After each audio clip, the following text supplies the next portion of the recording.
پھر اللہ تعالیٰ فرماتے ہیں وَمَن يَرْغَبُ عَن مِّلَّةِ إِبْرَاهِيمَ، اور ابراہیم علیہ السلام کی ملت سے، دین سے جو ہے بے رغبتی اختیار کون کرے گا، الا مگر وہی من صفی نفسہ، جس نے اپنے نفس کو بے وقوف بنا لیا۔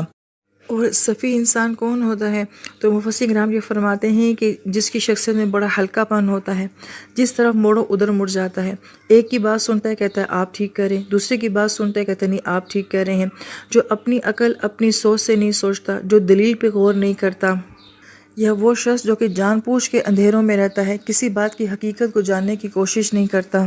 تو ایسا شخص ہی ہوگا جو کہ اتنے خوبصورت نبی کی دین سے جو ہے وہ اعراض کرنے والا ہوگا۔ اس کی مثال ہمارے معاشرے میں جیسے کہ ہم یہ کہتے ہیں تم اس بارے میں جانتے ہو، وہ کہتے چھوڑو یار رہنے دو، کوئی فائدہ نہیں، جاننے کی کیا ضرورت ہے، مجھے کوئی دلچسپی نہیں ہے۔ تو گویا کہ جو جان بوجھ کے اپنے آپ کو اندھیرے میں رکھتا ہے اور کسی بات کی طرف توجہ نہیں کرتا۔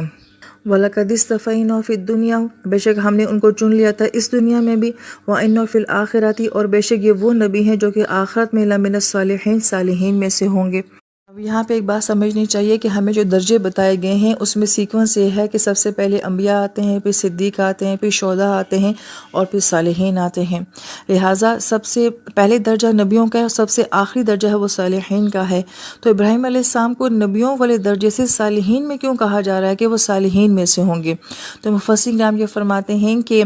ابراہیم علیہ السلام کو جو فالو کرنے والے لوگ ہوں گے، ہر امت میں ایسے لوگ ہوں گے جو ان کی زندگی کو فالو کریں گے، تو گویا کہ ان کی امت میں سے صالحین ہو جائیں گے، اور یہ صالحین جو ہیں قیامت میں ابراہیم علیہ السلام کے ساتھ ہوں گے یا آپ کے فالو کرنے والوں میں سے ہوں گے۔ تو اس نسبت سے جو کہا گیا ہے کہ وہ آخرت میں صالحین میں سے ہوں گے، یعنی کہ بہت سارے صالح اور اچھے لوگ ایسے ہوں گے جو ابراہیم علیہ السلام کے نقش قدم پہ چلنے والے ہوں گے۔